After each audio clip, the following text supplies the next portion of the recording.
Hello, everyone, and welcome to A2I Dyslexia Live Show. How are you all feeling today? This beautiful, beautiful day. I mean, God, it's so hot today and it's absolutely gorgeous out there. I hope you're all feeling very great and looking forward to our live show this evening. This evening, I have a very special guest with me. Her name is Maisie Barrett, and she was featured on the BBC documentary Educational Subnormal. Now, we managed to track down Maisie after I watched the program, and my jaw dropped. And in fact, I shed a couple of tears after watching that program. And it was really important for us to get Maisie on our live show to talk about her lived experience with dyslexia back in the 60s, a documentary that was produced by Steve McQueen, who also have dyslexia and is a filmmaker. And we just really wanted Maisie on this live show to talk about her journey with dyslexia. Now, my name is Elizabeth Techi. I just thought I'll introduce myself as I always do. I'm the CEO and the founder of A2I Dyslexia. We are based in London, in Battersea to be precise, but obviously with lockdowns, we're all working remotely.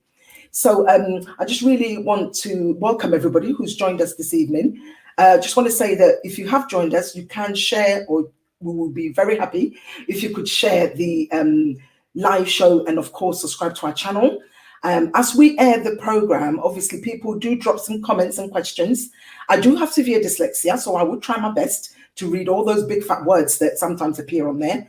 And if I can't pronounce it, then we'll move on with it, so to speak, because I do have dyslexia myself. Mm-hmm. So, like I said, welcome to A2I Dyslexia, and I want to now bring Maisie, who was featured in a BBC documentary, Educational Subnormal. Maisie, welcome to A2I Dyslexia Live Show. And I'm going to hand over to you, and I want you to tell us a little bit about your, your journey with dyslexia, where it started, particularly from a young age, because I did say that I did watch the Education Subnormal. So tell us about your journey with dyslexia in the 60s. Okay, well, yes. Okay, my name is Maisie, and I went to a ESN school, a special school in Yorkshire.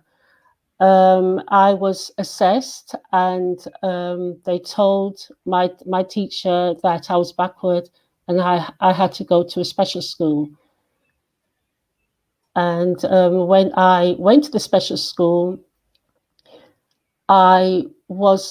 the education I received was a lot different from what I was receiving at the mainstream school. Not that I can remember everything, but it was more laid back. There was no structure. You can basically do what you want. It was basically an education for children that could not learn. So they put me into a school with children who had Down syndrome or who had a brain damage and couldn't learn. So basically, they put me into this school so that I would just have a retarded education. Right. Now, anybody who's joined us now, there was a program called Educational Subnormal, or it's called Subnormal. It was a BBC documentary, and you can still find this on iPlayer. It was aired on the 20th of May, and I did watch that program. And now, when I was watching it, I didn't know that Maisie would have appeared on there with the word having dyslexia. So it really did blow me away. And this is why I thought it was really great to get her on our live show to talk about her story. So at that time, Maisie, you didn't know you had dyslexia. Obviously, you were very young. You didn't. Yes. But because you learned differently from everyone else, you were put into a group of children with different needs for education. However, when I watched that program, I think it came across that there were more Black people that were put into the subnormal group, so to speak, because we were seen as aggressive or we were seen as dumb or stupid and so forth. Now, you've got this lived experience of being in this school. What was every day like? I mean, when I first met you, you told me a story about the teacher who said, I'm going to assess you. And just tell me a little bit about that story when the teacher said, I'm going to assess you, and then what happened there. Okay, well, the teacher called me into the office, and my mother was in the office, and I can't remember everything she spoke about my mother, but But she gave me some books and she told me to open the door and go downstairs and come back up. And on that assessment, she concluded that I was a backward child, and I had to go to a special school, which I didn't understand what was happening. So my parents thought it was a good school because it was special. So special means a better education. My mother thought I was going to go to a school that I would get a better education, but that was not the case.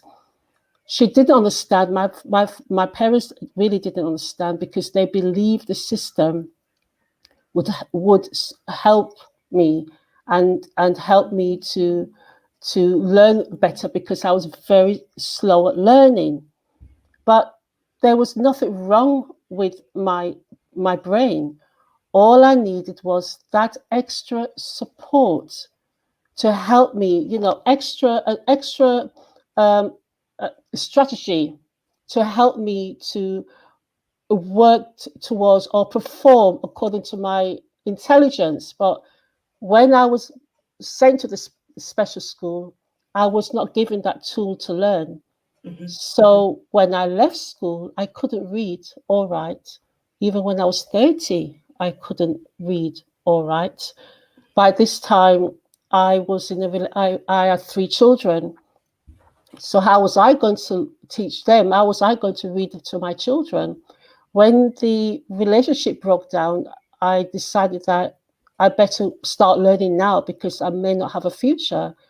So I went back into education, and because of that, I neglected my children who really needed me because I was just obsessed with getting my brain working. So I worked very hard, and within 10 years, I managed to get 4 degrees, and Wow. I am a published writer, and I'm writing my autobiography as we speak to just share my story, what happened to me, because it had a crippling effect on my life, which it affected my children as well. Yeah, yeah. This thing, yeah. Yeah. Do you know what? When I was watching the program on the 20th of May, I mean, I couldn't move away from the TV. I was just glued to the television because at any moment I thought, I bet I'm going to hear the word dyslexia. And I mean, that was all that was going through my head. Yeah. And then you appeared. But when you appeared on that show, I think it was a very short time that you spoke on the program. And that's why I thought it was really important to kind of capture you on your own and tell me about your journey, which you are doing at the moment. Yes. And I mean, I went to school in the 80s, and to be honest with you, I was put in a bottom set. No one would have known I had dyslexia, and they just threw me in a bottom set and said, leave her there. But my story is nowhere near yours. In terms of when I watched the program, I was so upset. I was really, really upset to think that how can the British education system at that time treat Black people in that manner and got away with it? Nothing was done. Nobody got nobody was questioned in any shape or form, and it's just been left like that.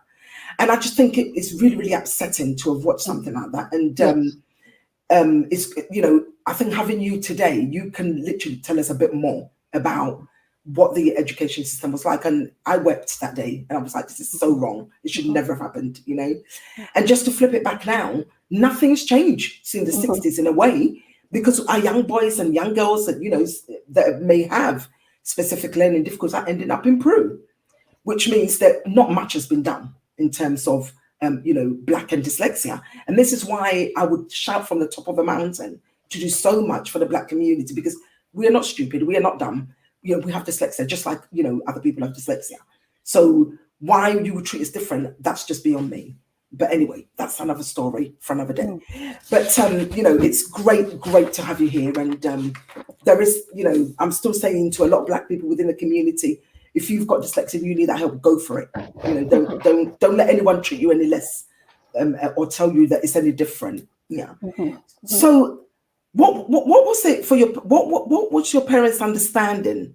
I mean, you've obviously covered a little bit of the special school. Yes. So they thought special school meant you go and you're special and you get a better treatment, but obviously Yes. was wrong. Yes, there Yeah. was. Yes, yes. Like I said, Mm. my mother didn't understand, and my father was. I remember the day when I was actually going to start the school. I can never forget it because I was crying when my mother told me that I was actually leaving my school because no child likes to be uprooted, and I was at that school for at least a year and a half, and I'd made friends. And I started to cry, and I felt a terrible blow in my back. And when I realized that my dad had punched me in my back just to say, "Shut up! You're going to a good school." And Oh. I froze, and I just stopped crying immediately. And that was the end of that. So what school were you at before? Were you at another school and then they decided to move you to a Yes, different school? Mm. I was at a mainstream school. And, I remember standing up and reciting the timetables. I know I must have been a slow learner, and I don't think they were giving me that support at school the way they normally give a child, the way they normally teach a child in a mainstream school. I think the racism started at that point. They just neglected the slow learners. Even well, if you're black, they would just neglect you. So, but at least I was in an environment where they were teaching. Yes. But when I went to the special school, there was no teaching going on. There was nothing like maths, English. There was nothing like that. It was when I was taken out of the school when I was 13 years old and I went to a girls' high school. I heard about English and maths and geography and history, but in the mainstream, in the special school, there was nothing like that. And I remember when I first went there, I I could do anything I wanted to because I didn't like to play outside. I didn't like the cold. I still don't like the cold. And what happened at times I didn't want to go out and my teacher would just allow me to stay in the classroom. And I would at that point I would write in my head and devise a play and put on a puppet show and put all the chairs in their place so that when the teacher and the children came into the classroom, I would entertain them. So it was obvious that I would have, grown up to become an entertainer or an actress. Writing now, I write now. So that's if I'd got that support, who knows what I would be today. Yeah. But what I'm trying to show you is that I didn't disrupt anything because we weren't going to be taught anything. That's why the teacher was happy to come into the class and watch me perform because nothing else would have happened that day. If they give you work to do, they give you a piece of paper, pen, and you do your drawings, you do whatever, and that was it. Until I left the school when I was 12. I could not Wow. read and I could not write, couldn't communicate. So became a loner because I wasn't interested. I didn't have anything to say because I didn't have the words to communicate, to express myself. I Right. didn't have the vocabulary. That's because I wasn't taught a language at school. I was Because you just were left. black. You reckon because you were black and all the black people were segregated, isn't it? Yes, they put In us into these schools because we were black, and also at that time in the 60s, parents were complaining that the black children were disrupting their children's education. So they wanted to get rid of us and put us in these schools. So they picked on the black children, and then if you had a I don't call it a disability. I call it a difference. If you had a different way of learning, you were slow, then you wouldn't escape. And I didn't escape. And because I was dyslexic, it had a devastating effect on my life. It really Yeah. did. It really Yeah. did. Yes. So, I mean, when you were speaking now, you said because I was. I mean, you still have dyslexia. So, this, It would never go away. It yeah, would, but obviously. because I was a dyslexic child, they Child. didn't tell me. I didn't know. I didn't know I was dyslexic until I was about 38, and I Wow. almost jumped over the moon because I realized, oh my God, I'm not backward. I'm not backward. I'm an intelligent person. Right. So, So but back in yeah, those days, a lot of the black children in the special education school, what they call subnormal school, were all, were they sort of, were they using words like, maybe that these black people are aggressive or they're dumb or they're stupid or they're lazy, and then they put them all in one class. And obviously it's racism in education. It's just yes, racism. You can't, it's just blatant racism, yes, and that should never have happened. And that's why I think it's really important that, for you coming live today, you can actually have more time to tell your story. And we have to do things differently, because this is why I'm so grateful for some of the funding that we get from the black charities that support us in what yes, we're doing, because yes, we can yes, then support our community, because this yes. just can't carry on. Yeah. And you see, what has happened is that my generation was affected in this way.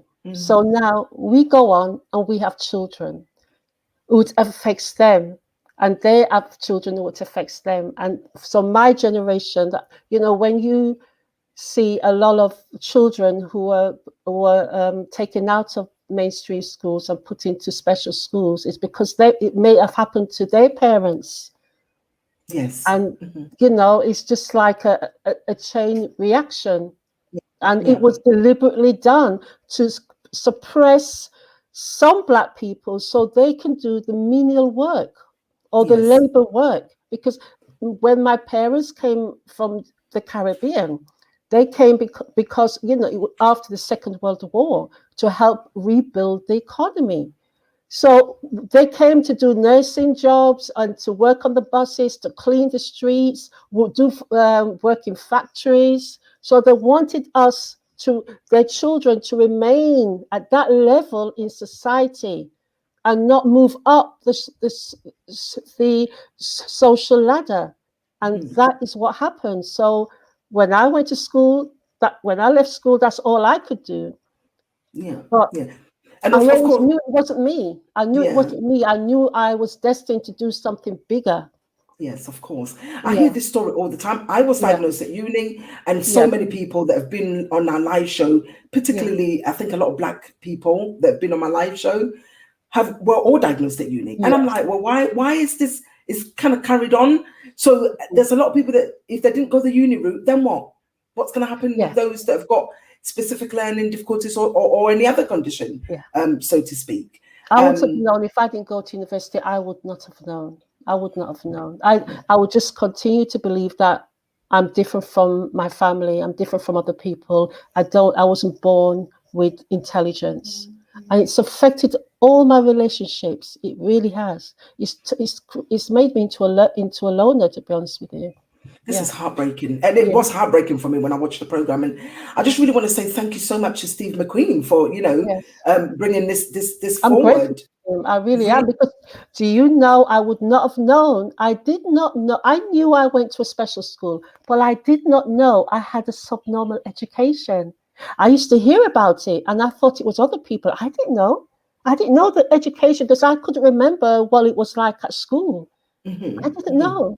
Yeah. So I mean, yeah, obviously, sorry to cut you there, Maisie, but that's when fine. when I was watching the program, I think there was four of you, isn't it? From There's, with all your different stories, isn't it? there's, Yeah. oh, no, there was only three of us. Three, yeah, Yes, with all yes, your all different journeys and different stories as well. But yes, I yeah, think it was a great program in the sense that it brought a lot of awareness, and it yes, also opened a whole load of conversation going on, yeah, which was really great. And like I said, I had to get you on our live show to hear your story from a dyslexic point of view, because as I sat in front of that TV, I thought, mm, I bet I will hear something to do with dyslexia. And I was right. That's exactly what happened. And I was really interested in your mm, story. And of course, the first black psychologist, mhm, I didn't even know who she was yeah. until I watched the program. And And mhm. can I Sorry. say, because you just remember, I just remembered when you mentioned this lady, how I got out of this special school when what was his name now? I can't remember. Just one. I'm just going to get a book. Just one What, moment. the writer? Is it the Yeah, the writer? writer's Yeah. name. Sorry, what's his name? Bernard. Yes, yes. When Cole. he Is it wrote, Bernard Cole? Yeah. yes, when he wrote his book, there Mm. was now a discourse going on. Parents were now talking about what's happening to their children in these schools, and my mother must have heard about it. I don't know. Just can't remember. All I know is that my mother and I went to a black social worker, or maybe she was a black psychologist. I'm not sure. And she now assessed me. She now assessed me. For the first time, I heard the word intelligent. I heard I was intelligent, but I didn't know why I was there. I didn't know it was because I had a subnormal education. But after that, I went into a girls' high school and I was put at the bottom of the class. And then I started hearing these different subjects about history, and I was very interested in history because the first book I wrote is about African history. So I heard that word for the first time when I was 13 years old, history. And I started about English and maths and geography and all of this. Yeah. Wow, Maisie, do you know what? It's heartbreaking. And it was heartbreaking when I watched that program. And I'm listening to you now. It's just, something that should never have happened. It shouldn't have happened just because we're black. And the thing is that we came to help them. After the Second World War, the economy needed to rebuild. Yes. We left our country. My parents left their country that was all that the war also affected, and they came here. And this is how they repay. This is how they repay my parents, by giving me a subnormal education. Why not give me a subnormal education when they've always thought that as black people we are subhumans anyway? So why not give me a subnormal education and ruin my life and ruin the lives of my children? And many more. And many And more many children. more, thousands Many of more more, children. because that is the reason why a lot of children are taken out of mainstream schools and put into these schools because their parents probably went through the same problem. Yeah, and I think on this, right whilst we're here, I just really want to say thank you to, I think her name is it Latanya Shannon, who Yes, did the she was research. lovely. Yeah, Yeah, who did all yeah, the research and all the interviews and everything and brought this together. I think that's really amazing that, herself and Steve McQueen and all the people that worked on this program. I mean, the title of the program was Subnormal, a British Scandal, and it indeed is a British scandal in the education system. yeah. And it's got a lot of conversation going, and having you here today, it's really, we just want to say thank you very much. And I For was coming. delighted to be here, and I hope I can help as many people as possible. And I just want to bring awareness of what happened then and what is still happening now. And I don't know how we're going to stop this from happening to our children because it's still happening. So. Yeah. So stay there, Maisie. Please do not go. I'm just going to go to the studio and see what questions have come up. Okay. Because we do get lots of people join us. Is it Geranji? I can't pronounce her name quite right. Please do forgive me. She says, wow. I don't know whether she did watch the program, but if you didn't, you can always catch it on iPlayer because I think it is still there. You can go to BBC iPlayer and watch that. If, just to say to our producer, please do get all these comments coming in. So NASA said, that's my story. But in the Netherlands, my teachers assumed that my parents didn't speak Dutch at home, but my parents had Dutch education in the Caribbean. Yes. So it's, something that happened across, in England as well as everywhere else. This has happened and it's probably still going on now. So I am ashamed to say that I sometimes let people think that my grammar is so bad because my parents are immigrants. It's easier than typing to explain dyslexia. I know I shouldn't do this. Yeah. And I stand with you on that one. But please don't think your grammar is so bad because, listen, dyslexia is real. I say to people that it's real. If I send someone an email and it's a full stop or question mark somewhere that it shouldn't be, then I don't think I'm going to apologize for that because I do have a condition called dyslexia and it is what it is, I know some dyslexic people will put underneath their signature in their email, I am dyslexic and this is why there were typos and so forth. But thank you for that comment, Nessa. That's really great. Joel says, so unfair, not right. Joel, hello, good evening, and welcome to A2I Dyslexia. I hope you did watch that program, Joel. It's really heartbreaking. And my hope is that things will change, and it should change for better. And that whatever happened in the 60s, should never, and somebody should be accountable for that, not get away with calling Black people who have got who don't even have. I mean, you had dyslexia, but not everybody in your class had dyslexia. Some people didn't have a condition and it was still put there because of their color, which is so wrong, and it should never have been done. So I am, I do get quite emotional when I talk about this. I kept watching it and watching it and watching it and watching it, and and thought something's got to be done. And of course, A2I Dyslexia, one of my main focus is, if you are Black and you do have dyslexia, do connect with us, because we do, our best to support our community as best as we can. Yeah. So Duran just said I pronounced their name right. Fantastic. Thank you for that. That's awesome. If there are any comments, please do drop them for us from the studio. And if anybody's joined us and you've got a specific question for Maisie, do drop it, and I will read it out to her. But our show might go on a little bit longer today because we lost our signal with our guest speaker. So we might sort of go over about 10 or 15 minutes, and we hope that's okay with everyone. So I'm going to, so when were you, I know you told me that you were diagnosed at university at the age of 34. How did it make you feel when you got your dyslexia diagnosis? I was very happy. I was happy that I had a brain, because I thought I didn't have a brain.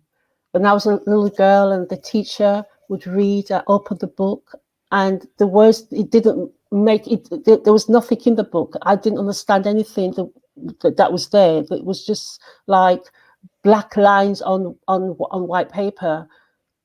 But when I started to educate myself, I created strategies to help me.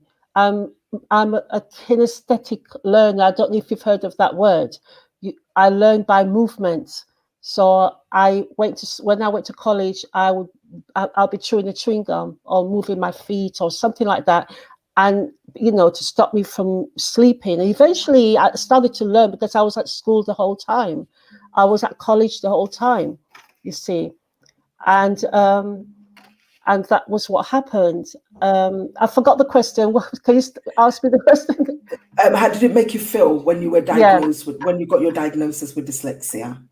Yes. So I was happy that I'm not backward as they labeled me. I'm dyslexic. That meant that I learned in a different way.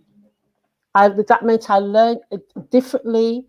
I learned at my own pace. I used my right brain more. And with different strategies, I can learn just like everyone else. Absolutely. So I was very happy. I was very happy about that. I mean, this is a bit of a message to anyone who's watching. If you're watching this, you're Black, you're dyslexic, or you think you might have dyslexia, you have the rights, just like everyone else have got the rights for, the diagnosis and the support. Sorry, I think Maisie's phone's going, and the right support. So do reach out there and go for it. Go for the help that you need, and once you get the diagnosis, it will help you to unlock your full potential. Right. So, Maisie, I know your phone keeps going. I know. It's okay. Can tell the. Hello. Right. So we are live and we are having our show on. I'm grateful for finding this community online. That's Nessa who says that. Grateful for having this community online. It's okay, Maisie. These things happen. You're helping by sharing your story, and it's making people awareness. Okay.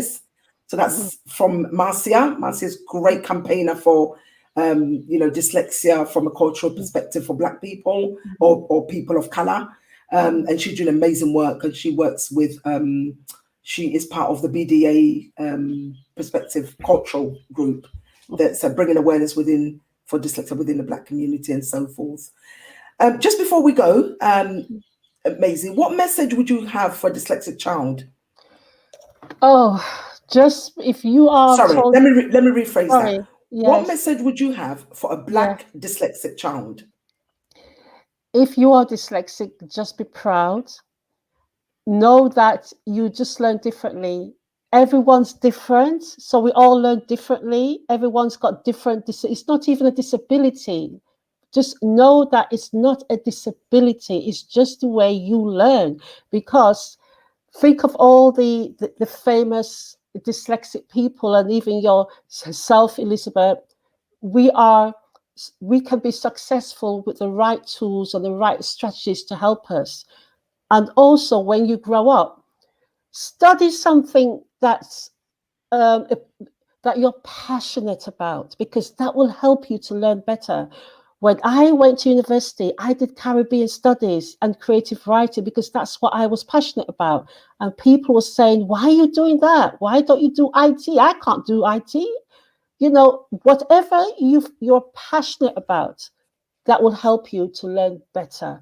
And just be proud and know that you learn differently and you learn at your own pace. And just be proud. Of course, and that Mhm. message is to any parent Yeah. who's watching, as Yes. well as if a Mhm. young person who may be within in education and who Mhm. may be watching, because obviously it's still the night is quite young, so you might have Yeah. got somebody who might have connected with us and watching this. That's an amazing message to give. Now, just before we round up, Maisie, Mhm. Mhm. what would have been your dream job? Are you fulfilling your potential at the moment? Now, I've got 4 questions in one, but I'll ask one at a time. I know you said you got 4 degrees. You're an Mhm. author. Mhm. And I know when we spoke, you said, "Look, I could have done a lot more with Mhm. my career." What would have been your dream job? My dream job would have been an actress. I would have been an actress because I was good when I was at the mainstream school, just 6 years old. I played the part of Angel Gabriel. I didn't, and I've got a profound stutter, and I didn't stammer once, and I was happy playing that part. Like I told you, when I went to the special school, I used to entertain the children, write my own plays. So I would, and I always said, if I didn't become an actress, I would become a writer, and I am a writer. I did do A-level performing arts before I went to university, and I got a D, and I did that. So, and I had to write monologues, and I got a very good grade, even though I couldn't write properly. So I would have been an actress, but my second dream was to become a writer, and I am writing, but I never found a lasting career. I'm not successfully financially because it's always been hard for me to find work because I was meant to become an actress and a writer. How can I write if you don't teach me how to write? So and that's my problem. And it's affected my children because when I became a single mother, I chose to educate myself instead of working. And what job could I do anyway? So it affected my children in so many ways. I've written my autobiography. I'm telling my story. I'm not hiding anything. It's all in my autobiography. Well, Yes. if there's any producers watching at the moment, and listen, do connect with Maisie. I always say it's never too late to follow your dreams and your passion. Mhm. I think age is just a number, and we shouldn't put like time limit on. Oh, look, I'm this age because of. Mhm. Anybody that's watching is a producer and can connect with Maisie and make her dreams come true, please do that. I mean, of course, she's on LinkedIn. You can always email her to our Dyslexia when we'll pass on the messages to her. Maisie, you have been phenomenal. Thank you so much for coming on A2I Dyslexia Live Show. I want to Thank first of all apologize to anyone who joined us earlier that the signal disappeared. you. But like I said, it was live, and with a live show, anything can go wrong. We're so glad that Maisie was able to rejoin us again. So I do pardon me for all my talking in the beginning for 25 minutes, but I had to do something. I was very determined for this live show to happen today. So And and that's so was exactly I. So was I. and that's exactly what happened today. And I Yeah. just want to say thank you so much, Maisie, for Thank joining you. us. And I want to thank our viewers for joining us. Just before we go, are there any questions or comments that anyone's dropped before we leave? Nessa said, thank you so much for this platform. Because of this, I finally found the courage to start studying for my driving theory exam at 40 BTW. Yeah. Wonderful. That's awesome. That's great, That's great, great. wonderful. Yes. Wonderful. I totally agree. It's never too late. It's really never too Mm. late Yeah. to do something, what's happened has happened. I'm not saying it was so wrong, absolutely wrong. But you know what? Sometimes we've got to look forward and see what can we do to educate our next generation. One, what inspiration can we give to our Black community with dyslexia? How do we move forward from here? I'm grateful that you were able to come today live to share your lived experience. It was a pleasure. It really was. Yes, I like telling my story, to be honest with you. I do. Wonderful. Anyone wants to connect with Maisie, of course, you can find her on LinkedIn. And I think her details will be on this live video. And of course, if you wanted to speak for you, she will do that and tell you her story with a lived experience with dyslexia. And there is a cost attached. Maisie's not doing anything for free. I did advise her, don't do nothing for free because it's your time. That is, I just thought I'd get that message out there. Because it's you and you are talking about your lived experience. Public speakers get paid, so why can't you, for that reason? Thank you. Jill says thank you. Thank you, everybody, for joining us. It is our last live show. We're not back. Well, we're not back, shall I say? We are back in September with new topics. Obviously, same place, same time, but with new topics. But we are actually going on. This is the last season of what we are producing. But do follow our podcast that we share every fortnight, and the podcast continues. Our events continue. We have an event coming up on the 24th of June. It's Building a Career with Your Dyslexia, and it will be virtual. If you can find it on any of our social media page, do join. And we've got two amazing speakers, Tanisha Tago and James Adeliki, who will be sharing their journey with dyslexia and their success of setting up their own business. That brings me to the end of the show. Thank you, everybody. See you in September, same time, same place. Maisie, anything you want to say before we go? Oh, just that it was a pleasure to be here, and I'm getting used to all of this because when you go to a special school, you don't have self-esteem and confidence, and that still is my problem. But I'm getting used to all these interviews. It's really helping me. Wonderful, excellent. And I think just before we go, I want to say thank you to a very special lady who connected me to you. That's Keisha Swaby, who connected you to me, because of course I would never have known it otherwise how to. And I was on Keisha's radio show on Sunday, which was absolutely great. But I really want to acknowledge her I want to say thank you to her for making sure that the two of us could have, connected and bring this live show to many, many homes. Thank you, Keisha. Keep up the good work of what you do as well. Maisie, thank you. Thank you, Yola. And thank you, everybody. See you in September, same time, same place. Bye-bye for now. Okay, bye. Bye-bye. Bye.